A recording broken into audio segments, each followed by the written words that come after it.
কলকাতা কি সত্যি বদলে যাচ্ছে? আইটি আর গ্লোবাল কোম্পানির নতুন ঠিকানা হয়ে উঠতে চলেছে আমাদের শহর।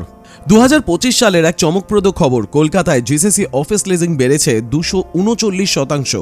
মাত্র এক বছরে 1.7 million square feet office space lease হয়েছে। উইপ্রো, কেপিএমজি, স্ট্যান্ডার্ড চার্টার্ডের মতন বড় বড় কোম্পানি এখন নজর দিচ্ছে তিলোত্তমার দিকে।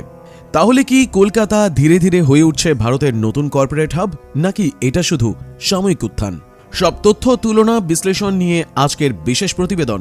চলুন শুরু করা যাক। আমি সায়ন, আপনাদের সঙ্গে। দেখছেন বলো কি জানতে চাও। 2025 সালে কলকাতায় global capability center, in short GCC লিজিংয়ে চরম বৃদ্ধি দেখা গেছে। পূর্বের বছরের তুলনায় প্রায় 239% বেড়ে প্রায় 0.51 মিলিয়ন স্কোয়ার ফিট। 2024 সালে এই সংখ্যা ছিল মাত্র 0.15 মিলিয়ন স্কোয়ার ফিট।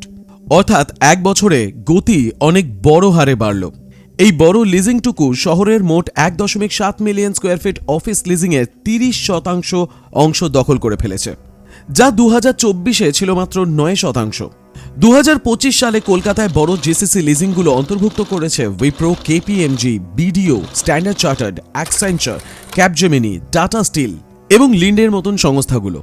এইসব প্রতিষ্ঠানগুলো আসলে কি বললে অনেকে হয়তো তির্যকভাবে কল সেন্টার বলে ব্যঙ্গ করবে, কিন্তু সমীক্ষা বলছে এইসব প্রতিষ্ঠান গ্লোবাল বা বহুজাতিক সংস্থার ক্যাপাবিলিটি সেন্টার, যেখানে তারা আইটি, ব্যাক অফিস, ফিনান্স, প্রশাসনিক সেবা ইত্যাদি পরিচালনা করে।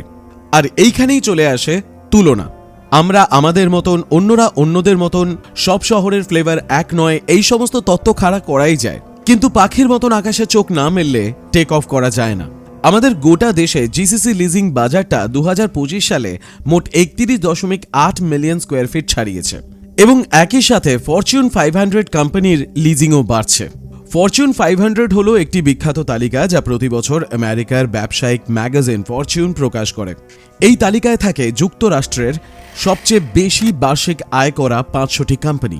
সোজা ভাষায় বললে, যেই কোম্পানিগুলোর বছরে সবচেয়ে বেশি টাকা আয় হয় তারা ফরচুন 500 তালিকায় জায়গা পায়, যেমন ওয়ালমার্ট, অ্যামাজন, অ্যাপল ইত্যাদি।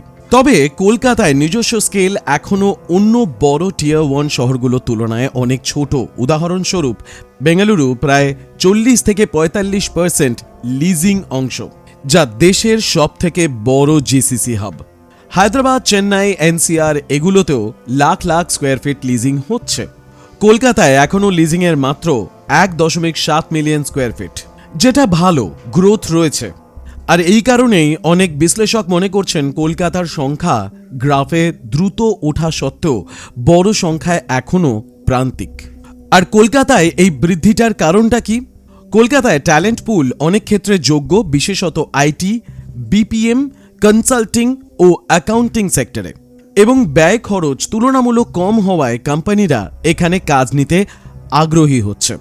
আইটি, বিপিএম পরিষেবা সেক্টরে মোট জিসিসি লিজিংয়ের প্রায় 59% অংশ নিয়েছে। তারপর টেলিকম, প্রফেশনাল সার্ভিসেস ও ইঞ্জিনিয়ারিং তো আছেই। 7খানা গ্লোবাল ক্যাপাবিলিটি সেন্টার লিজিংয়ে গড়ে প্রায় 72,626 স্কোয়ার ফিট লিজ করা হয়েছে, যা বড় এবং স্থায়ী কমিটমেন্টের একটা ইঙ্গিত।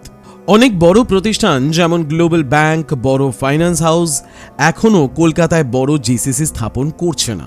কোম্পানিগুলো এখনও বেঙ্গালুরু বা এনসিআর এর মতন বাজারগুলোকেই বেশি পছন্দ করছে।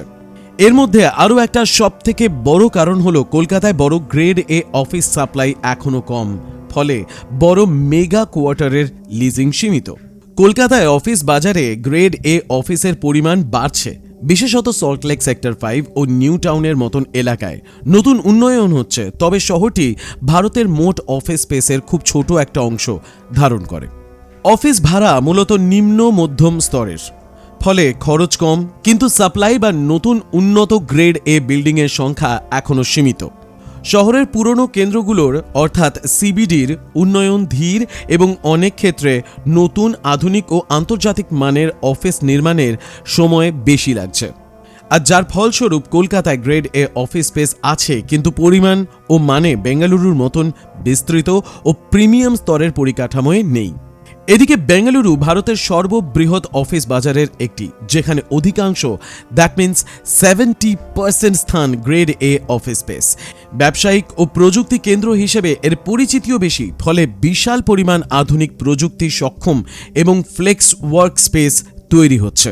এবার ট্যালেন্ট পুলও কিন্তু এখানে একটা বড় বিষয়। বেঙ্গালুরু ভারতের টেক ক্যাপিটাল হিসেবে পরিচিত। এখানে engineering, software, data science, AI অর্থাৎ আর্টিফিশিয়াল ইন্টেলিজেন্স বা এমএল, ক্লাউড এবং নতুন প্রযুক্তি সংক্রান্ত দক্ষতা উঁচু স্তরে পাওয়া যায়। বড় বিশ্ববিদ্যালয় ও বহু আন্তর্জাতিক প্রতিষ্ঠান এর চারিপাশে হওয়ায় বিশেষ দক্ষ কর্মী সংগ্রহ করা সহজ। কলকাতাতেও শিক্ষিত কর্মী আছে, বিশেষত ইঞ্জিনিয়ারিং ও ব্যাংকিং বা পরামর্শ সেক্টরে। কিন্তু এই শহরে ডেটা সায়েন্স ও কাটিং এজ প্রযুক্তির দক্ষতা পুল তুলনামূলকভাবে ছোট, কারণ এখানে পড়াশোনার ধারাটাই সেইভাবে তৈরি করা হয় যেমনভাবে পাশের বাড়ির জেঠুর কাছে আমি নিজের সম্মানটা বেশি তুলে ধরতে পারবো। পাশের বাড়ির জেঠু জেঠিমা যদি খুশি হয় এবং অমুক বাড়ির কাকিমা যদি একটু তির্যক চোখে দেখে, তাহলেই কেল্লা ফতে। তো আগে আমাদেরকে নিজেদেরকে ট্যালেন্টেড বানানোর জন্য দেখতে হবে যে আমি নিজের জীবনটা পাশের বাড়ির জেঠুর জন্য বা অমুক বাড়ির কাকিমার জন্য তৈরি করছি, না নিজেকে জীবনে প্রস্তুত করার জন্য। ওয়েল, ডিমান্ড আর সাপ্লাই জড়িত থাকবে। আমাদের পড়াশোনায় যদি ওই রকমের ডিমান্ড বেশি হয়, তাহলে ওই রকমের ইনস্টিটিউট বা ইউনিভার্সিটি বেশি তৈরি হবে। তাই একটি সন্তান বড় করার সময় অনেক বাবা মাদেরই কর্তব্য হওয়া উচিত পাশের বাড়িতে কি হচ্ছে সেটা নিজের গ্রিলে দাঁড়িয়ে না শুনে একটু বেশি করে আন্তর্জাতিক ম্যাগাজিন বা গ্লোবাল বা দুনিয়াটাকে ভালো করে বোঝা উচিত। ওয়েল, যাই হোক, চোরায় না শোনে ধর্মের কাহিনী। আর ফলস্বরূপ জিসিসির মতন আন্তর্জাতিক কোম্পানি সাধারণত বিশেষ স্কিলড টিম তৈরি করতে পারে এমন শহরেই যেতে চায়, এবং বেঙ্গালুরু সেই দিক থেকে এক ধাপ এগিয়ে। তো সব মিলিয়ে একটা ছবি তো পাওয়া গেল। একটা বিষয় তো পরিষ্কার করে বোঝাই যাচ্ছে যে দোষারোপ করার জন্য অনেক কিছু লেখা যায় এবং তার জন্য সময়ও ব্যয় করা যায়, কিন্তু নিজেকে টাইম মতন সময় উপযোগী স্কিলড বানানোটা আমাদেরই দায়িত্ব। সরকার আমাদেরই ভোটে গঠিত হয়, তাই প্রতি বছর পরের বছরের প্রতিশ্রুতি নিয়ে আমাদের দোরগোড়ায় আসবেই। আমরা আমাদের দৈনন্দিন জীবনের যা কিছু চাহিদা রয়েছে সরকারের কাছে বলতে পারি। আমাদের দাবি দেওয়ার উপর ভিত্তি করেই সরকার তার পলিসি গঠন করবে। সরকার এসে দরজার সামনে বলবে না, এই যে শোনো গো, জিসিসি কোম্পানি খুলবো, তোমরা একটু নিজেদেরকে স্কিল্ড করে নাও, জানালা দিয়ে বাইরেটা দেখুন, কিন্তু সেটা জগৎ দেখার জন্য, টুনির মার বিবৃতি শোনার জন্য নয়।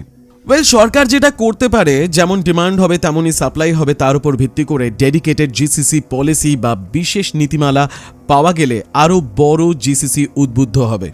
তবে বর্তমানে যে সমস্ত বড় বিল্ডিংগুলো হচ্ছে, যেমন ক্যাভেন্টার 1, ওয়ার্ল্ড ট্রেড সেন্টার এবং অন্যান্য বড় বাণিজ্যিক প্রকল্পগুলো অফিস মার্কেটে আরও সাপ্লাই এনে দিতে পারে।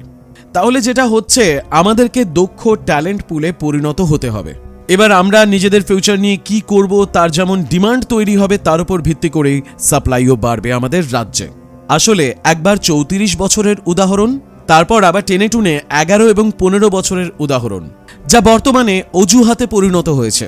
কিচ্ছু হচ্ছে না আর কিচ্ছু হবে নাটা কোথাও না কোথাও স্বভাবে বা অভ্যাসে পরিণত হয়েছে। কি করতে হবে বা কি করা উচিত সেই ব্যাপারে পরামর্শ দেওয়ার লোকেদের কিন্তু একটু অভাব আছে। ওয়েল, আমরা যদি একটু বৈশ্বিক বাজারে দেখি এবং টুনির মার কাছে নিজের ক্যাপাবিলিটিটা একটু কম দেখানোর চেষ্টা করি, তাহলে হয়তো গ্লোবাল ক্যাপাবিলিটি সেন্টারের দিকে আমরা বেশি নজর দিতে পারবো। টুনির মার কথা তো টুনি নিজেই শুনছে না। টুনি মিস কল মেরে যাক, আর আপনি যদি সেই ফোন কলের অপেক্ষায় বসে থাকেন, তাহলে আপনার ক্ষতি। দেখছিলেন বলো কি জানতে চাও, আমি সায়ন আপনাদের সঙ্গে। আবার দেখা হবে পরের এপিসোডে। আজকের ভিডিও সম্পর্কে আপনার মতামত নিশ্চয়ই কমেন্টে লিখে জানাবেন। ভালো লাগলে লাইক করবেন, বন্ধু বান্ধবদের সঙ্গে শেয়ার করবেন। আমাদের চ্যানেলে নতুন হলে আমাদের চ্যানেলটি সাবস্ক্রাইব করে বেল আইকন প্রেস করে অল বাটনটি প্রেস করতে ভুলবেন না। আবার দেখা হবে পরের এপিসোডে।